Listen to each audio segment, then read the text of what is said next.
Fast snacks, fast food, fast reviews. Snack Masters Inc., a podcast served to you in 30 minutes or less. Snack Masters Incorporated. Snack Masters. Snack Masters. You'll be snacking with the Snack Masters. Snack Masters. Snack Masters. Snack Masters! Yeah!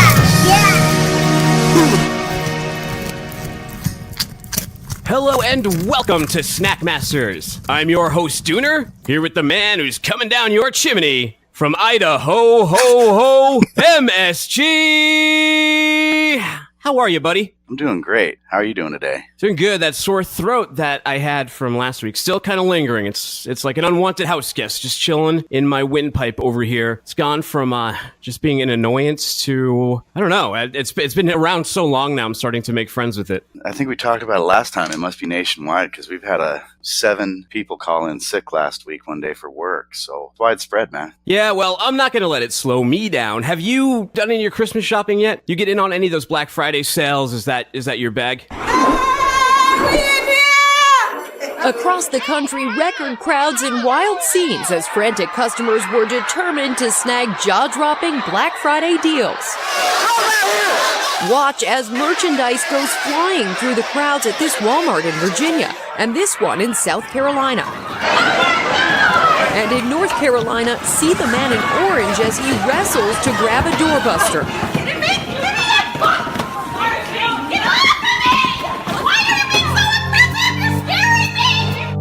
I went out a couple times doing the Black Friday stuff, but no, when I look back on it, it just didn't seem worth it. So doing a big vacation this year and kind of incorporating things like that as far as presents and stuff. Wife usually shops year round for the kids and stuff. So I'm not a real big go out and retail shop. I've got some things I'm looking at doing, but I'm going to keep those under my hat for now. Do any shopping yourself, or what do you do? No, see, I avoid the hordes and masses on Black Friday. You know, I don't want to be in a live action version or a cosplay of 28 Days Later, so I stay away from that completely. I've been using Amazon and eBay since like 2000, so that's always been my go-to. I've always been able to find and source deals through there. The only thing I've got better at this year is getting my gifts a little bit earlier, and I think that's a byproduct of having kids because I have to shop with them. I have to make sure I have things in time. The closest I ever came, the NES Classic came out, and I really wanted one, but they were super hard to find. So there was a site called Bisque, and it would show you when your local Target or Walmart was getting stock in. And a couple of mornings, I went to Target to wait in line to try and get that NES Classic. The closest I came was a real heartbreaker. It was to the person in front of me, got the last ticket after waiting in the cold for like 2 hours. And then eventually, I was just on some message board for people looking for NES Classics. Someone mentioned GameStop was selling them. So I went on GameStop and I ordered it there. So that was enjoyable, but, I can't say anything bad about the Black Friday people because I was in line myself, but it wasn't enjoyable and I wouldn't do it again. Yeah, I saw a lot of ugliness when I went out, and that was probably what kind of tainted me for it. I'm not one of those kind of so assertive that I'm going to step on people's heads to get the new MP3 player. I don't think people still buy MP3 players. Well, I only said that. I knew you were going to pick up on that, but I only said that because that's how long it's been. I remember like waiting outside because there's like a 2 gigabyte MP3 player for $100, and that's what I went for. That's how long it's been since I've even tried to go Black Friday shopping. Yeah, I understand that the world has moved on, but that's why I brought it up. Yeah. So, well, hey man, we're talking chips today. Oh, hold on. I do like seeing the brawls on YouTube. I'm always a fan of those to see just how low the human condition can get fighting over a Westinghouse LCD television screen or LED television. Do they still? I don't want to keep lingering on this, but they still do that because the only thing I saw online was like from another country. I think it was like in South America or something. Where it's just like these fist fights and just ugliness and stuff like that.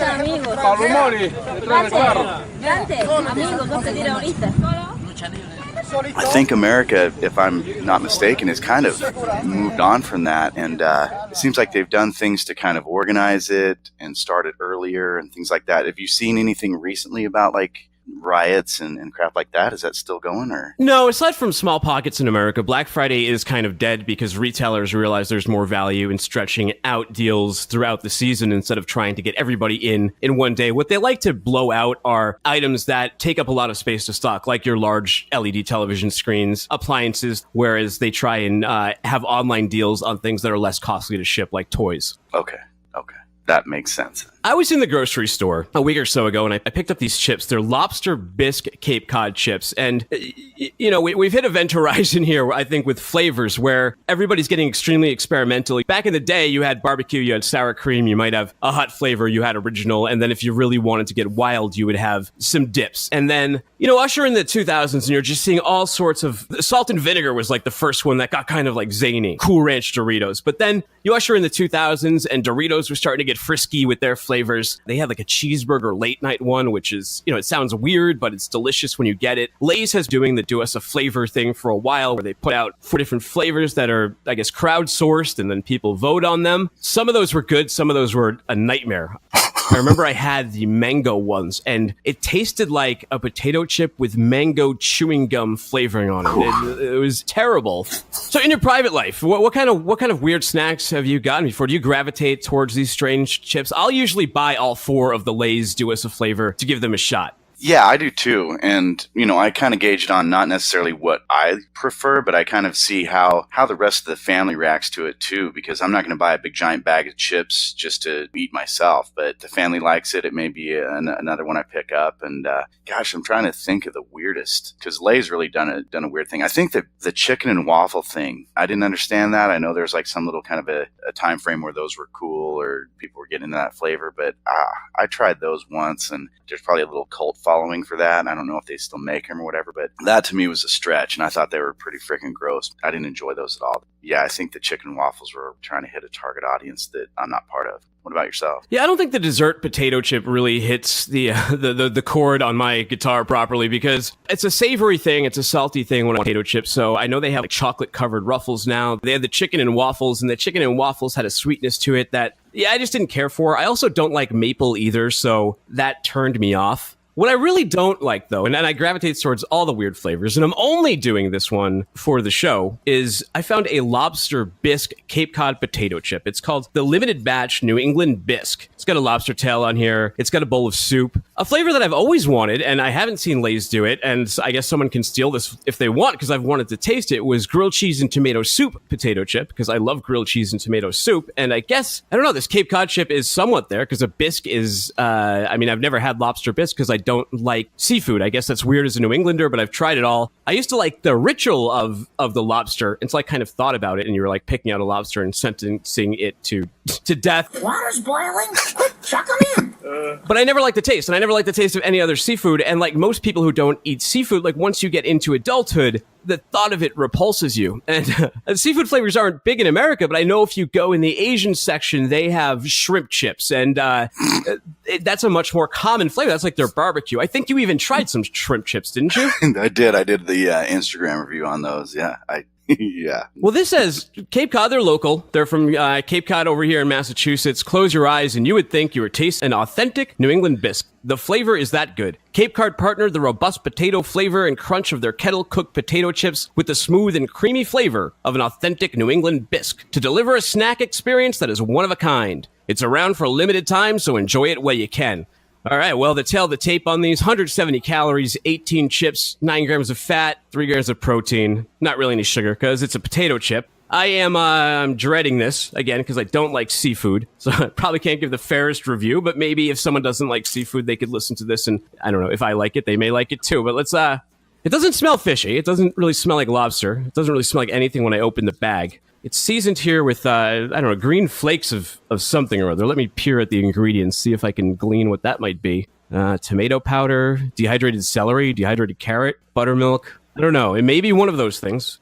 All right, dude, I'm going to give these a try. I like Kettle chips. I usually like Cape Cod chips, so how bad can it be, right? That's right.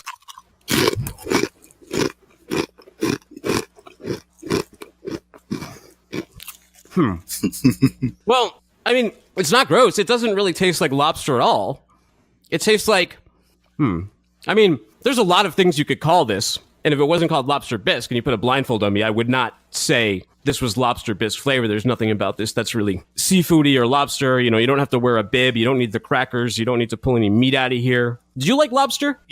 I wanted to cut in here, but the first time I've ever had lobster bisque, ever even approached it, was last night at work. This wasn't in my mind when I did it, but I went and grabbed a cup at work, brought it up and ate it at the nurse's station there, and I actually went down and got some more. I freaking loved it. I was shocked. I didn't think I'd like it, but god dang, man, that was good. Do you like actual fresh lobster, though? The kind of like you boil and crack open? Not really. No, I don't. No, not really. And this, I think, one of the reasons why I was expecting like a real fishy flavor from this lobster. And if I'm not mistaken, I think what designates a bisque as a soup, actually, I don't know. I thought it was because they use the shells, but they have tomato bisque, and that doesn't have shells, so I don't know. A bisque? A bisque is the cream that designates it as a bisque. Difference between a chowder and a bisque? Well, a chowder is very chunky, and a bisque is pureed. Probably the most famous bisque is a lobster bisque. Is it? See, and I'm okay. Perfect. So it was a very creamy soup. It tasted almost like maybe more of a cheese kind of flavor. I'm sure there was some cheese in there and stuff like that, but dang, man, I missed that soup as soon as I was done with it. I had to walk all the way down to the cafeteria, the elevator, 7 floors down, get another cup and bring it back up and eat that. I loved it, but again, not a fan of lobster.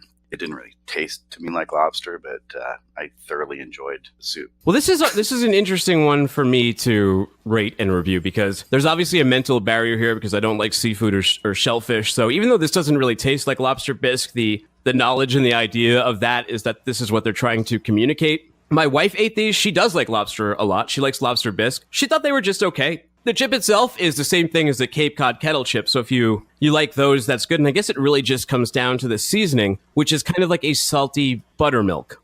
There's an aftertaste here, but again, it's not fishy. It's not repulsive. There's nothing necessarily wrong with it, other than, the name, which is just echoing through my head, that it's lobster bisque. So with that said, because the flavor's not, I might even give this a higher rating if it did taste like a lobster, because that's what it's called. That's what it's supposed to communicate. And I hate when you buy something that's called like sour or it's called this flavor and it tastes like nothing like it. So, for me personally, because these are a 5 because I like Cape Cod potato chips, I wouldn't, or maybe a 4. I'm not really going to eat these. I'm going to give the rest to my wife because I just can't get past the name. But I think if I'm trying to be objective or impartial, these are probably like a 7 or a 7.5. They're really not Cape Cod's best flavor, no matter what you call them. Do you feel like your taste buds are firing on all cylinders right now? Is that cold affecting it, or just curious? Yeah, it's hard to say because my nose is a little stuffed up, but even still, I think I can taste just fine. And these just... I'm not doubting your, These just aren't necessarily doing it for me. Okay, fair enough. Yeah, I'm throwing these back in the water. What about you, buddy? What chip did you... I got a healthy alternative to these, but I'm gonna have you run with the chip right now, and then I'll get into those. One of the places I go to for unusual snacks, and that's kind of what I shoot for on the show here, is sort of things that are off the beaten path. I went to Big Lots, and I found these Andes Inca snacks. They're kettle chips. They say that they're harvested by hand at 13,000 feet. I have no knowledge of the Andes Mountains and what they grow there, but what I picked up was they're called Andes Kettle Chips Serrano ham flavored. What is a Serrano ham? Serrano, I think Serrano maybe is the pepper, and the ham, is ham. There's really no description other than that. I'm looking at the ingredients to see if, so there's obviously potato, there's maltodextrin of maize. So I think instead of saying corn, they try to get a little more indigenous and say maize. But they also have amorphous silicon dioxide. Other than that, paprika, it doesn't, other than that, they're very vague. It says seasoning powder. So I'm assuming Serrano pepper with ham. Pardon me, I'm trying to break into this bag. What's the tail of the tape? What's the nutrition facts on there? Tail of the tape here, 150 calories, 9 grams of fat, 2.5 of that saturated, and 150 of sodium, 1 gram of protein, 15 grams of sugar, or carbohydrates. Wow, 15 grams of sugar? 15 grams of carbohydrates, not bad. I'm kind of... okay. 1 gram of sugar. So right. I'm going to go ahead and dig in one of these. I wanted to save the crunch for the audience. It's probably expected kettle chip stuff, and they look like kettle chips. Oh. I imagine that being really salty because it's ham for one, and ham is salty to begin with, and you put it on a potato chip, you're doubling down on the salt right there. Well, there's not a real overpowering ham flavor. There's definitely I don't taste any Serrano pepper. So maybe there is another thing called Serrano ham that I'm mistaking here. But, it's kind of, it's very bland. The crunch is there. You can actually see the seasoning on here. It looks like there'd be just tons of flavor falling off this chip, but it kind of just tastes like sort of a soup base, maybe a real mild sort of watery chicken soup base. It's subtle enough to where you can't really tell if they're going for ham or chip. But like you said, blindfolded, put this chip in my mouth, I would never say, oh, that's a good ham flavored chip, They're okay. I mean, yeah, they're salty. The flavor's decent. I'd say it's probably a 5. It's only $2 for this bag. I'm not going to go searching high and low for the Serrano ham flavored kettle chips, but I'm not going to throw them away. I might snack on them over the next couple of days, see what the family thinks, and definitely share them with them, but go out and try them. I wouldn't dissuade anybody from purchasing the Andy's kettle chips here. You're supporting a good cause if you want to support your local Peruvian farmer.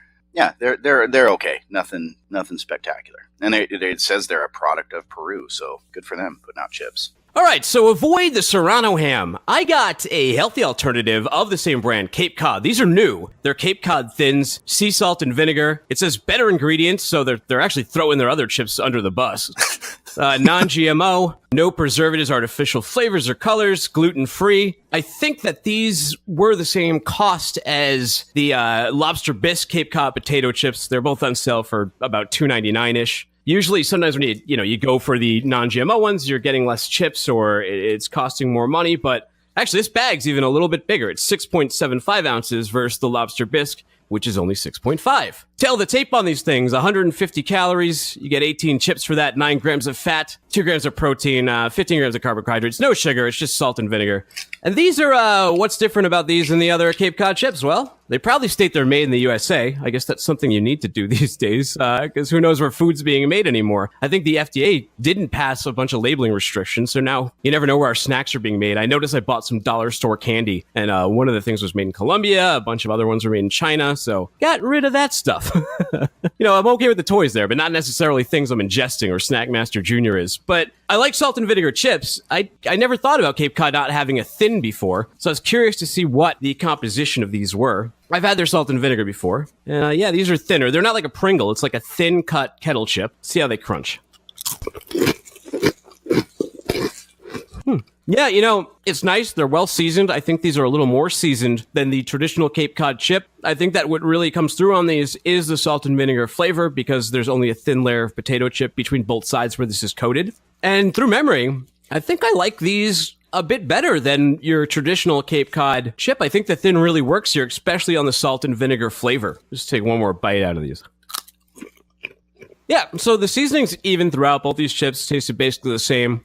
Yeah, nice taste, nice tart, nice tang. If you are a fan of Cape Cod potato chips or you're a fan of salt and vinegar, I'd highly recommend these. They don't lose any flavor or anything by being no preservatives, non-GMO, or anything to that effect. It says better ingredients, great taste. Yeah, they taste a little bit better, but that could just be because of the way that they're cut. But I would say for the same price, especially if you like a thinner chip, definitely get these. You're not sacrificing a ton of crunch. They're not as thin as say, original Lay's. Well, actually, they are kind of as thin as original Lay's. They're just a thicker chip, so you get a little bit more crunch factor, which I appreciate. These are very good. I'm a salt and vinegar fan. I'm going to give these a strong 8 to an 8.5. Nice. Well, it's unusual to me that we can talk now about salt and vinegar as kind of just a mainstream flavor because I think I remember when it first came out, I was just like, whoa, what is this? Oh yeah, salt and vinegar it's been added to basically the lexicon of chips. Everybody's got their regular, their sour cream, their barbecue, and now salt and vinegar. It's just part of the rotation. That's not getting wacky anymore. Am I mistaken? Does it seem like for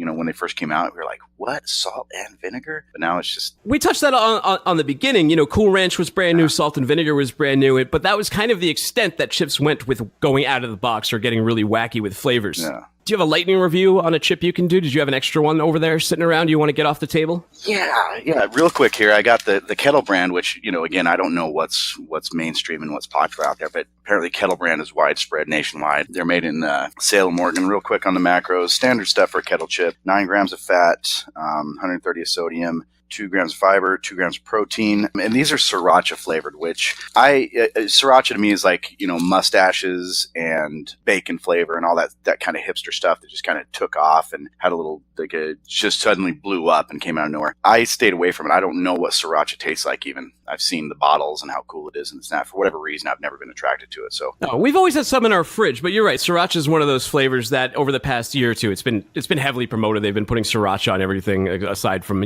cereal. So how are the chips? they're crunchy. They're kind of spicy. They're okay. I don't think my family's really kind of a sissy they're sissies when it comes to spice. So I don't think they're going to fly off the shelf at my house. I mean, they're not going to be. I don't think they're going to be eaten a lot at my house. The flavor's good. There's kind of a peppery. I'm trying to roll it around in a palate here. It just kind of tastes a little hot to me, and it says hot right on the bag here. But yeah, they're okay. I couldn't sit and eat a whole bag of these. They're a little bit hot for my taste. I'll probably get through them. I'd say these are probably.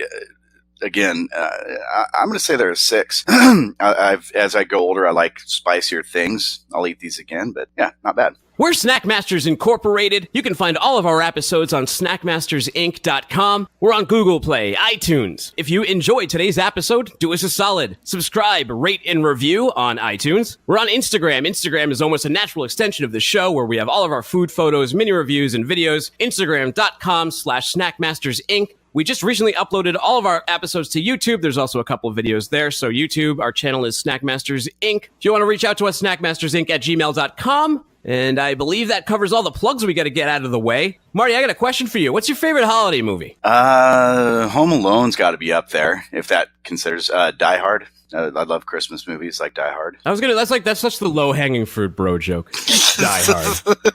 It's not really, it takes place during Christmas. It's not really a Christmas movie. No, I like Christmas Vacation and Home Alone. Those are probably two that Christmas Story's good. I like that one too. Yeah, those are probably my 3. All right, a couple of my Home Alone. Yeah, you're right. That's a great one. I love Christmas Story's pretty good. I think I've just seen it so many times, especially on TNT. A little over that one. I love Rudolph the Red-Nosed Reindeer, Santa Claus is Coming to Town, the stop motion ones. Yeah. I picked up at Walmart the other day, Jingle All the Way on Blu-ray. Put that cookie down!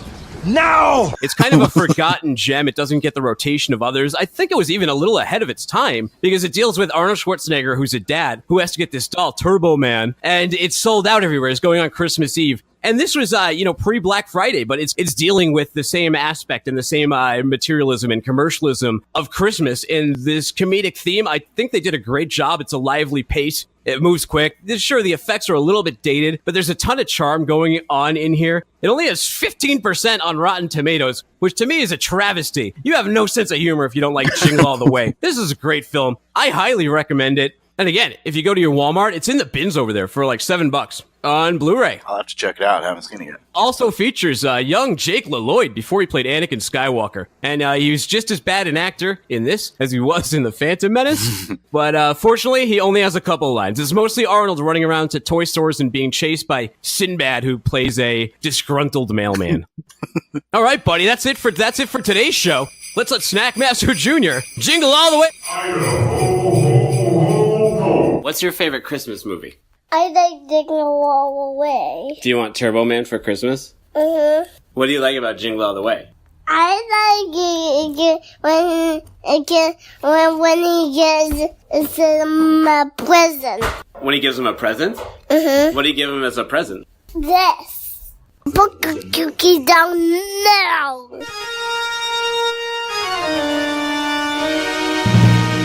Snackmasters Incorporated. Snackmasters. Snackmasters. You'll be snacking with the Snackmasters.